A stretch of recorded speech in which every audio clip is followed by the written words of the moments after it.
Voi khát mạ min rồn mù tum tổ ngay xuống chơi siam mau cùng đi in trên nắng ô. Chà, phô tóc giống là cái phô tóc cái giống gì?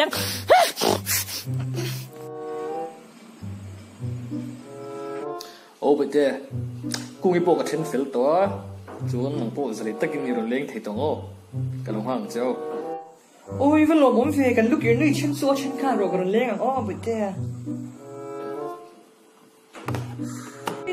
Cái đi tê là cái vấn lên cái vậy chứ càng ai ra này. Ôi cái lipstick bao dầu to, sao đâu ngay? Ít thế là bé cùng đi. Tuta. Hey, nông nô kha, cái chân to như nó mình cái rồi chỉ để tôi nó.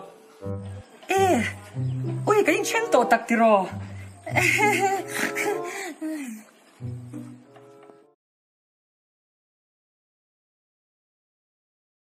Ôi anh để hay cô ấy lipstick là mình cái thà này em.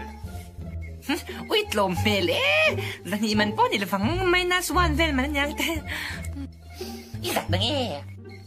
Giặc nó nghe.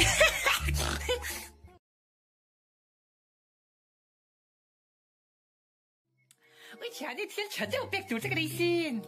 Ôi nỉ mà cả văn lỡ. Ai?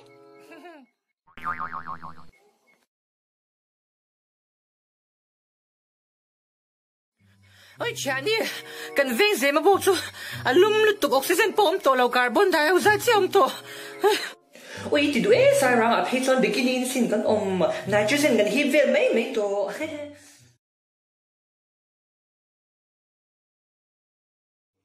Hello cùng đi, cảm ơn ngài ziết cái shil nem tổ LUTUK chứ, mà sao mình mang ngài tuổi mình là shil về, mi alo mình shil tụi mi alo mi.